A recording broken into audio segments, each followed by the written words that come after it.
Jim had the example of a treatment which reduced the risk from 2% to 1% and said that people would hype that by saying that it was a 50% reduction. Did I have that right, Jim?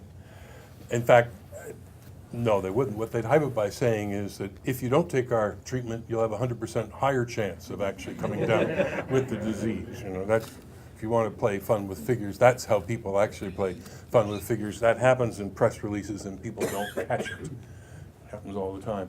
I want to do it, Bruce, like Bruce didn't have a show of hands here. Last week, well, let me start off this way. In this room, everybody in this room has between 40 to 70% of the nitrogen in their body having already been passed through an industrial process, a very important industrial process. In fact, you could say vital to the survival of the world. And last week, this industrial process was highlighted. How many of you think you know what the industrial process is? Could I have a show of hands, please? 1, 2, 3, 4, 5, 6, I think. I got 6, okay. This is my PowerPoint.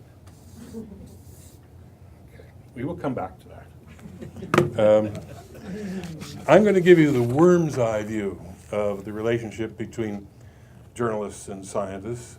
And I'm going to do that because that's all I'm qualified to do. If that, I know absolutely nothing about the influence of science reporting on the public, on public trust or distrust, building one or the other, and I'm not even aware of any rigorous surveys that deal with that. I certainly know of no controlled experiments that have looked at that, the influence of reporting in the media on public perception, public trust. There have been experiments that worked with politics, political reporting, 2 versions of a telecast going out to 2 separate parts of communities, 2 versions of newspaper reports going out to 2 separate parts of communities, which are very interesting. And I don't know why this hasn't been done for science coverage, but it hasn't been done that I'm aware of for science coverage. You know, not phony newspapers shoved under the door, but real versions of real newspapers and real versions of real telecasts. And the other reason I'm going to focus on the worm's eye view is that I'm a worm. He's the producer, way up here, right? I'm the grunt. They're the guys that tell us to go over the trenches and get shot, right? Basically, and sit back there. Right? We're the grunts. We go out and do the work. The other thing that I think some of you may not know is that reporting on science, and I never call myself a science reporter or a science writer, by the way. I'm a reporter who writes about science, who reports on science. Science, calling yourself a science reporter, science writer always strikes me too much like calling yourself a sports reporter, right? Meaning you really want to be the golfer rather than write about Tiger Woods, or you really want to play hockey rather than write about the NHL, but this is the closest you can get. And I have absolutely no interest whatsoever in doing research, right? So I don't really want to be a scientist. I'm not a scientist, monkey. I'm a reporter whose beat right now happens to be science, but it's been a lot of other things beforehand. But the way in which reporting on science differs from a lot of other reporting that's done in newspapers and radios and television is that we don't have any continuing relationships with the main actors that we report about. I mean, Jim told you about how politics works, but think about it. Almost any other type of reporting you can think of, they go back to the same people, day in, day out, week in, week out, right? You get to, cozy up to Prime Minister Harper. If you're a political reporter in the Parliamentary Press Gallery, you got to cozy up to Tiger Woods if you're a golf reporter, and so on and so on. And we largely deal with different people every day throughout the whole year. So there isn't a continuing relationship. There is, in fact, not much chance to build trust between reporters and their sources on a one-to-one basis. It would have to be on a sort of disciplined basis. The other day, Quirks and Quarks phoned Sherwood Anderson, a Nobel laureate down in California who did work on carbon dioxide. And Bob McDonald said, "It's nice to talk to you again." I didn't look it up, but I'll bet it was years ago that they talked to him last, right? 89, right? And I have the same experience. Sometimes I phone people back and they said, "Oh, well, we had a really good chat." And I frantically turn and go into the database and find out when it was, because I don't remember. So, and that changes the whole culture and the whole aspect of the relationships between. Now, there's a couple of exceptions to that rule. The first one is you do build up a position of trust, or at least mutual antagonism, with public information officers, because you're dealing with them on a regular basis all the time, and I'll explain later why that matters. And you do deal up a regular basis when you're dealing with what I call validators. You may or may not know what validators are, but they're the people that we go to, particularly in the print media, and say, is this piece of research in this week's Science or in PNAS or Cell Biology or something, is it actually really important, or did the editors just need to fill the journal up this week, right? And get their opinion, usually for quotation, so it doesn't look like it's just the person who did the research saying it's the greatest thing since sliced bread. Because for our readers, it'd be nice for them to have somebody else other than the interested party promoting the importance of the research. Well, you go back to the same validators quite a lot in my print side of it, because you have to have somebody who, one, you can get, who will phone you back or email you back, and who gives good quote. And the number of people who do that are somewhat limited, I'm afraid to say, right? You need them, and you need them fast, and you need them concise. And so you do build up a relationship with them. Now, I said that there were no surveys on what the effect of reporting about science was about the public trust of science, but there, in fact, is a survey about public trust in science and what reporters think about it. It was done for Eureka Alert last year and was reported at the Euroscience conference in Germany, and involved responses from 614 reporters and 445 public information officers. And it's, as far as I know, this is the first time this question has been asked. They were asked to rate the factors which might negatively affect public trust in the integrity of science, not further defined than that, right? Reporters were most concerned about excessive public relations hype, scientific uncertainty or ambiguous findings, conflicts between science and society values, morality or politics, and financial conflict of interest or potential conflicts by the researchers. Deliberately fraudulent research was identified as the least common problem that might negatively affect public trust in science. Public information officers had somewhat different priorities, but came up and covered many of the same things. Interesting, reporters said that press officers or other reporters are more often to blame for the excessive hyping of their findings rather than they themselves or the scientists involved. And the other interesting part was that there was a difference between U.S. reporters and non-U.S. reporters in this. U.S. reporters accounted for about half the total number, and most of them were quite senior people who had been doing this for 10 years or so. Amongst U.S. reporters, number one reason that the integrity of trust in science might be damaged by reporting was because the findings were ambiguous or there was scientific uncertainty. Number one reason among non-U.S. reporters was that the research findings are hyped or overstated by public information officers. The one that I found interesting is that the U.S. reporters also thought that political or business interests gag scientists so they can't speak freely. This doesn't list in the top 5 for non-U.S. reporters. It says something about, I think, the atmosphere in the United States. Even if there isn't a Republican war on science, there's something that's having an effect there, right? By the way, there are actual graphs and charts that went along as this, but I haven't put them up on PowerPoint. And the reason I have is that I think PowerPoint is pernicious. And I agree with Edward Tufte that it is probably one of the worst possible ways to convey information to a group of people. And even worse than that is to put it up and then read it to you as if you're idiots and can't read for yourselves. So I'm going to read from here as if you can't read for yourselves, because in fact you can't read that yourself.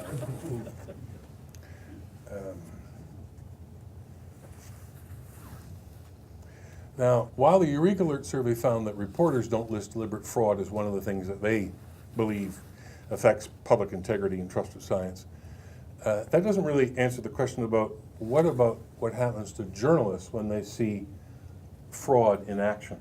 What is the effect upon journalists and their attitude towards science?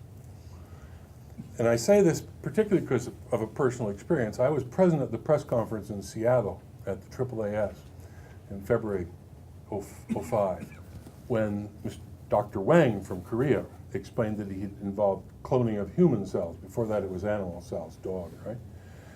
And he was there, and another Korean researcher with him was there. And so was Gerald Shatton from the University of Pittsburgh, who was a biologist. And Shatton did a lot of the talking because Wang's English was pretty bad. And Shatton did a lot of the sort of what Dr. Wang means to say is this sort of thing.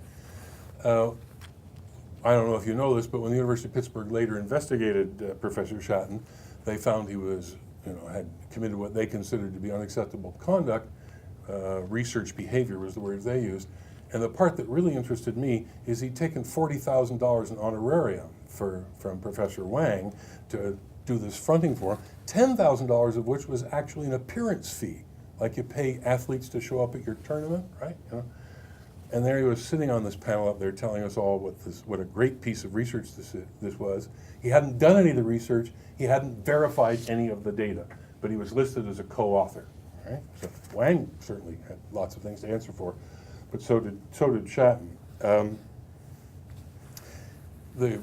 University of Pittsburgh investigative committee said that after taking all this credit in the public fora, he then tried desperately to distance himself after the whole thing started to collapse. In other words, he took the credit when there was credit to be taken and then backpedaled like crazy when it appeared that he hitched his star to the wrong horse. The point at which I got really suspicious in this press conference was when Shatton explained that the reason that the Koreans were able to do this before anybody else in the world was because they used steel chopsticks. And that meant they were really dexterous. And that meant they could really go in and grab those cells and move them around like nobody else. I kid you not, this is a conference organized by Science Magazine at the AAAS meeting, and that's how they presented it. During all of this, Donald Kennedy, the editor of Science Magazine, sat there, he chaired the conference, he said how honored Science was to publish the paper, how flattered they were to be able to be sponsoring this news conference, right? As the editor of Science Magazine. So think about that if you're a journalist, right? You've just seen the editor of Science Magazine sell his magazine's credibility to be able to get this paper, which turns out to be a forged paper. The data is forged, right? You've seen a professor from Pittsburgh sell his credibility for $10,000 plus another $30,000. When are you going to start thinking about, how are you going to start considering trust in science? I mean, these are not bit players. Donald Kennedy is not a bit player in the scene, right? This is a very top person. So I think that fraud in science does have an effect. If it doesn't have it on the public, if we don't think it has it on the public, I'm sure it has it on us. It makes us even more cynical than we started out being at the beginning in terms of it. So I later that year debated Don Kennedy on the As It Happens, the radio program, and he wouldn't, I was going to use the word concede, but that's a biased word. He wouldn't acknowledge that there was anything incorrect about the way in which Science Magazine had performed at that. So let's get back. That's the end of rant one. Let me get back to how a journalism science interface. And I'll talk a minute about my average week. And let me make clear first, in case there's any doubt, that the public trusts scientists far more than they trust journalists. In all the surveys, we're right down there with the used car salesman, right? It's not possible to get much lower than where reporters are in these surveys. And depending on whether you're a government scientist or an industry scientist or a university scientist, you rank somewhere up near the top in terms of public trust. And yeah, some of the figures have moved back and forth, but we're in different universes in terms of public trust. So I'm the last person to be standing up here lecturing anybody about building public trust from that point of view. And you've already heard a wonderful chronicle from Jim, and there's a lot more out there about how laziness and ineptness amongst reporters produces terrible types of science reporting. I don't happen to agree with Jim that the answer is to have everybody to have a 40-year-old degree in physics. I'm not sure that really helps you much when you're covering stories about biology, but at least you don't get moles mixed up and things like that. But other it's only a matter of thinking, not the actual training in the science that does you any good. It's training in a way of thinking that might just be helpful. I'm not sure that's the answer. I would rather take people who are good journalists and teach them science than take people who are going to be bad journalists anyhow and have them with science degrees. So I was going to give a long sort of footnote here about something that Joel and others touched on this morning, Celebrex. But I, amongst other things, supervise master's students at Carleton University School of Journalism. And a couple of years ago, I supervised a master's student doing a thesis who took a look at the reporting about Pfizer's Celebrex here in Canada. And I won't go into all the gory details, but it was very depressing the number of cases she found where stories appeared in Canadian newspapers that were word for word. They didn't even change the tense of the goddamn verbs. They were so lazy. The press releases from Pfizer, right? Word for word, the press releases for Pfizer. People just took their journalistic credentials and hung them by the door, and then went in and became unpaid flacks for the drug companies. And I'm sure that's not the only example. That just happens to be the only one that we researched. So it was very, as I said, it was very depressing. So my average week is this. I write between 2 and 3 stories, maybe 2 news and 1 feature, and I write a weekly science column. Sometimes they all get in the paper, sometimes they don't get in the paper, right? I write them, I report them. But in doing that, I make scores, dozens, probably hundreds of judgments about who I trust and who I don't trust. I make judgments about the researchers involved in it. I make judgments about the journals involved in it. Let me tell you, science is down.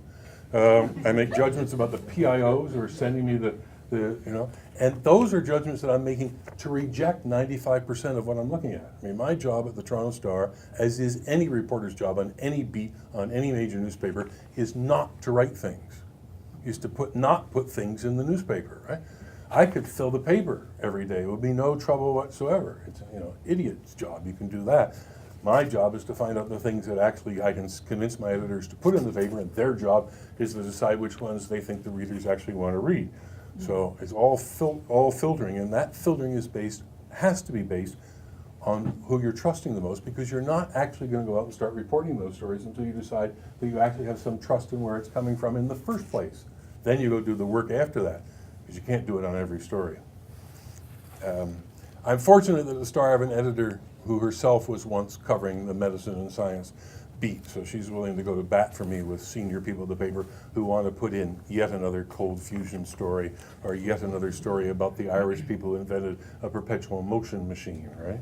And took out an ad in The Economist and got all the free publicity just by doing that, right? And we managed to keep some of those out of the paper, but not all, but at least we've managed to keep some of them out.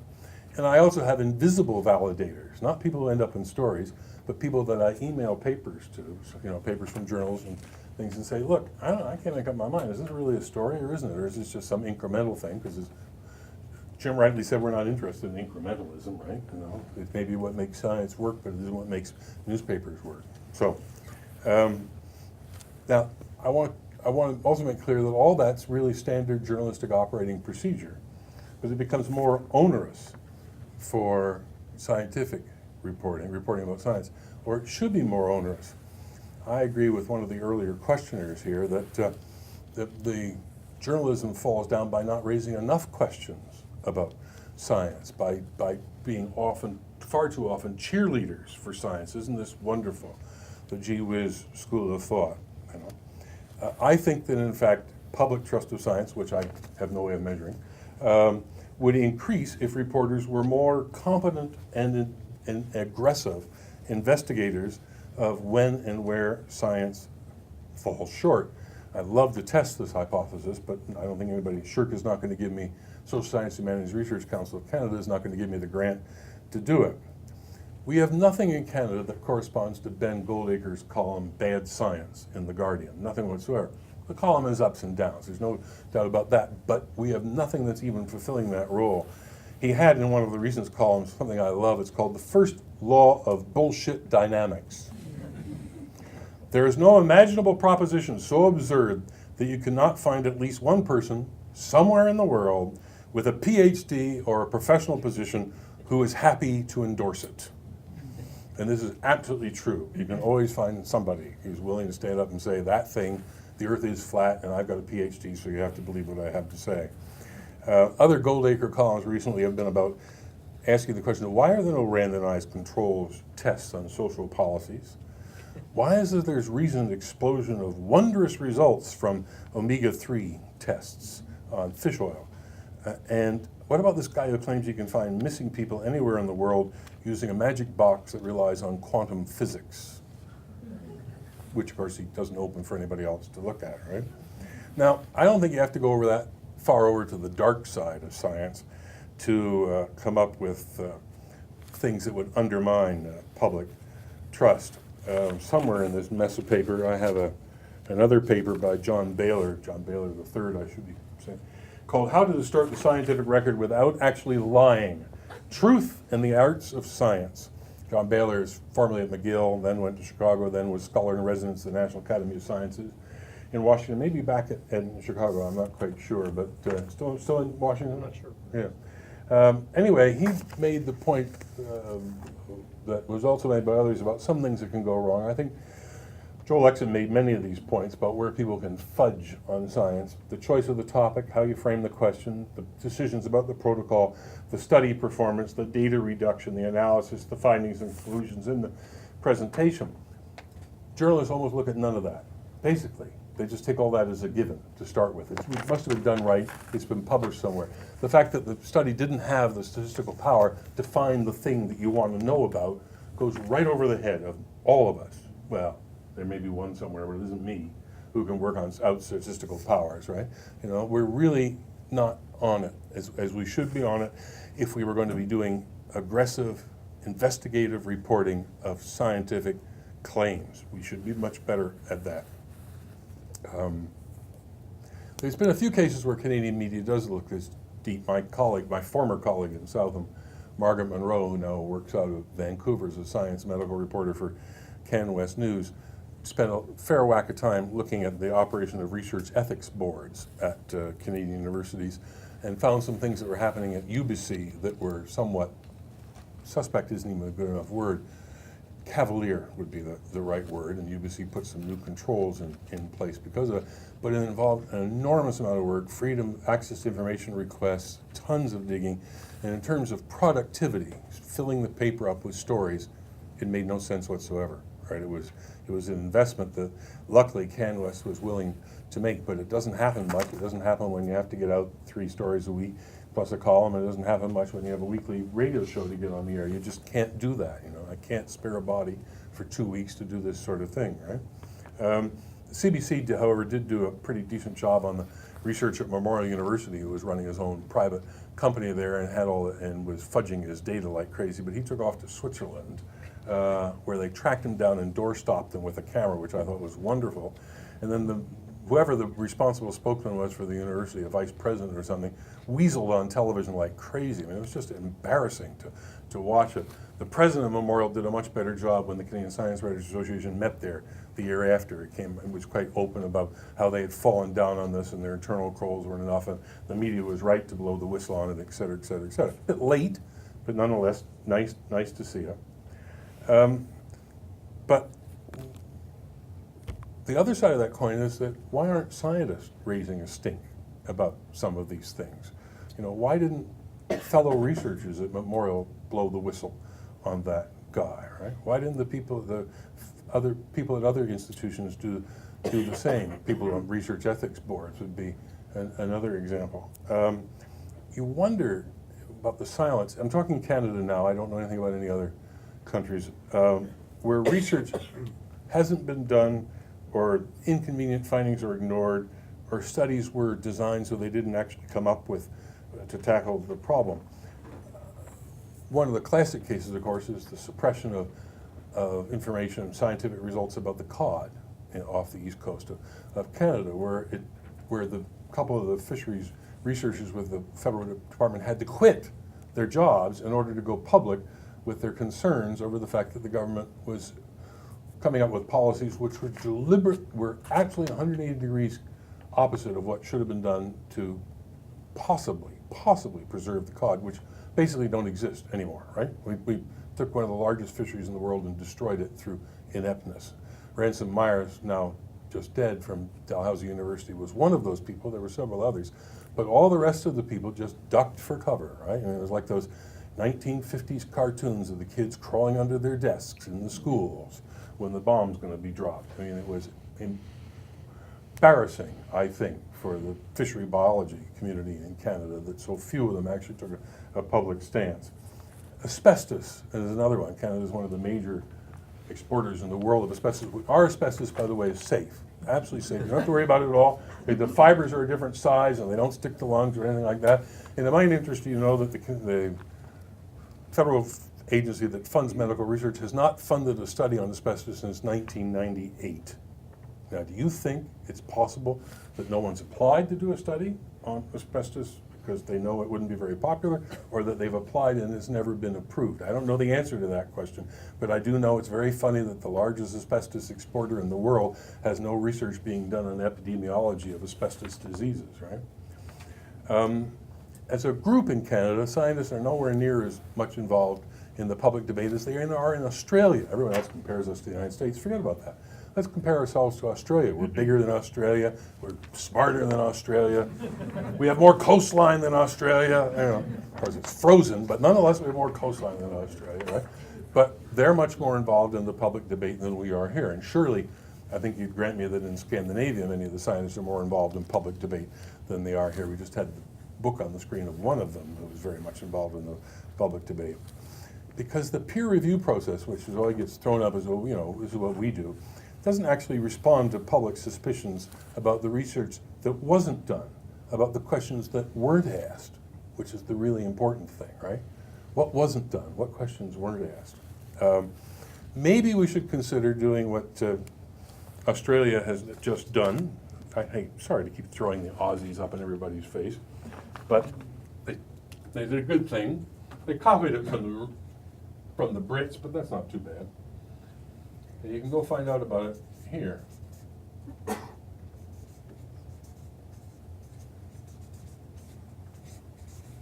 can't be my writing, that's AUSSMC. It stands for the Australian Science Media Centre, which is in Adelaide, to avoid the fact that if you put it in Sydney, everybody in Melbourne would ignore it, and if you put it in Melbourne, everybody in Sydney would ignore it, so you put it in Adelaide, which is the neutral territory.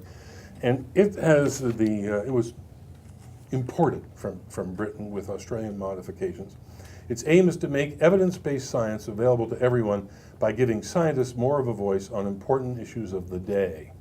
And it does this by arranging briefings for journalists by scientists, by having an experts contact list. And this avoids the danger of always going to your local university. You might actually, it is quite possible, you know, even if at the University of Toronto, that there are people at other universities in Canada who know more about some certain subjects than people at the University of Toronto do, and not that the University of Toronto would ever admit this, but it is quite possible that they do. You know, just to take one example, one of the people in Canada who knows the most about giant magnetoresistance is at Simon Fraser University, and he worked with the people who won the Nobel Prize. You know? So not in Toronto at all, but the normal default here is to phone McGill, Toronto, Alberta, maybe, you know, and that sort of thing. Australia gets around this problem by having this list that's basically shuffled together, and it doesn't favor any one university over another. They've had some really interesting briefings lately on whether or not Australia still is in drought, about the whole subject of transhumanism, about which I know zip, and about the government's approval of a pulp mill in Tanzania, a very controversial subject.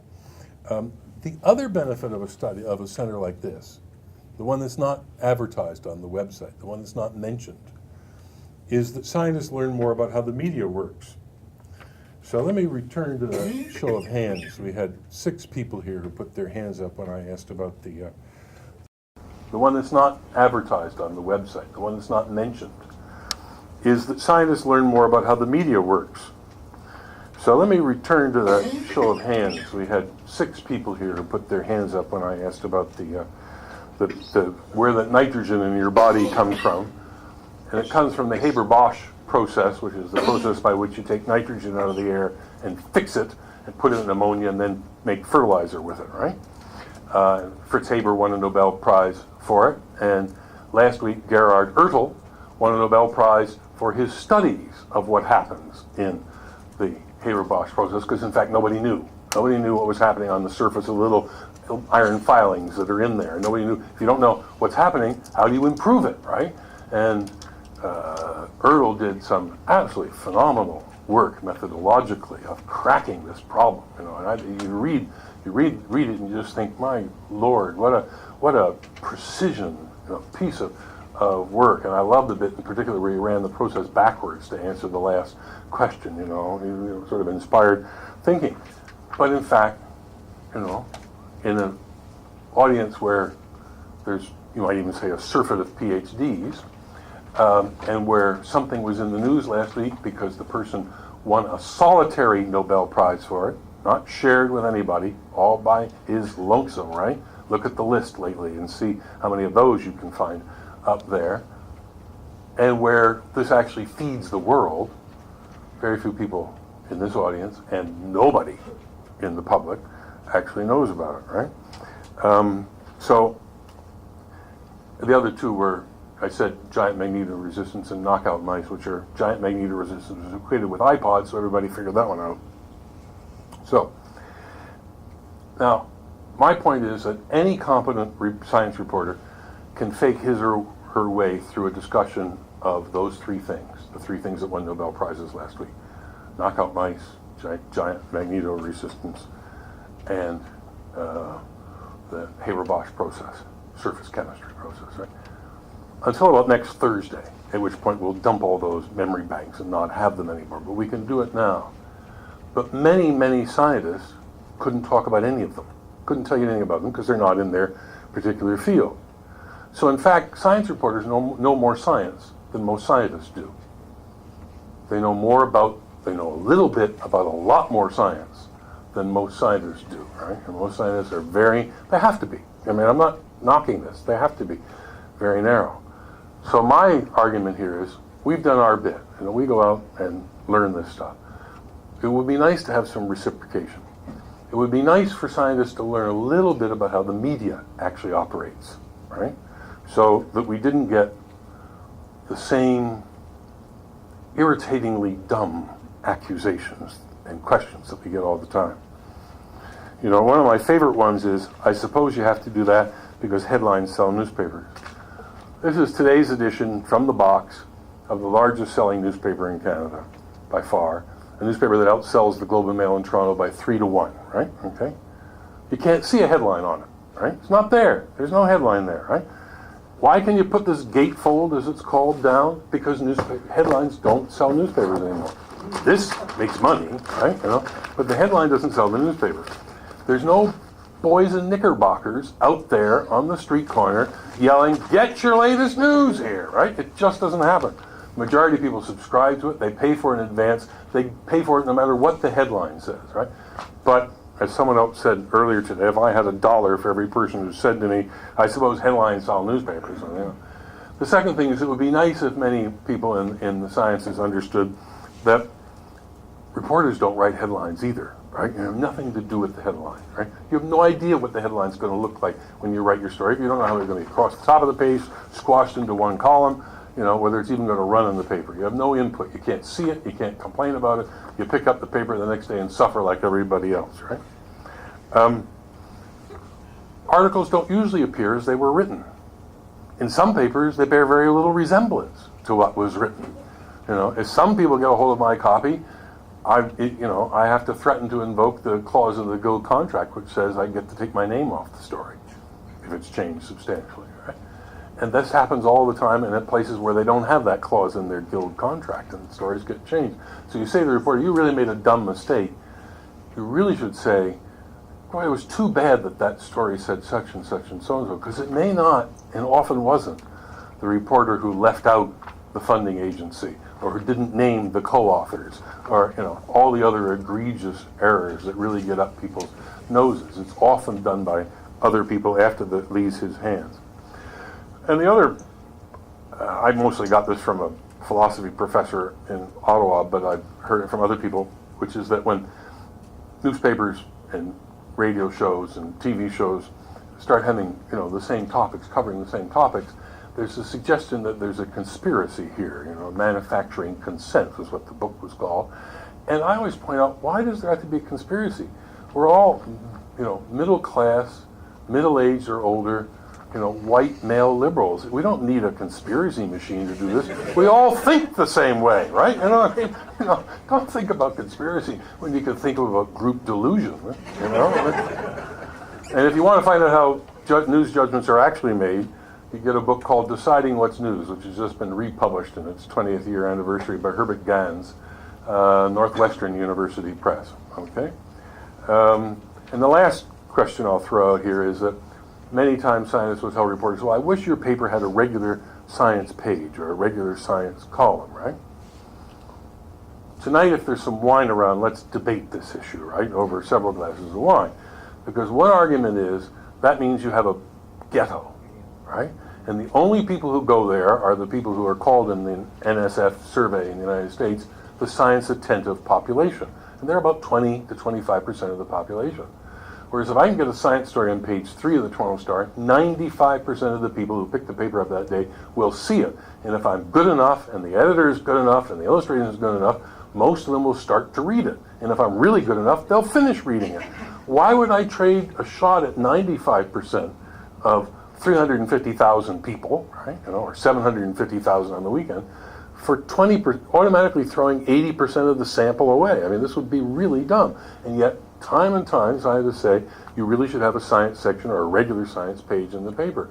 From the point of view of journalists doing their job, which is to awaken in the public enough of a consciousness about science that they can actually think about trust in science or not trust in science, whichever it is, doesn't matter. But first you got to get their attention, right? Much better to have the page 3. Thank you very much.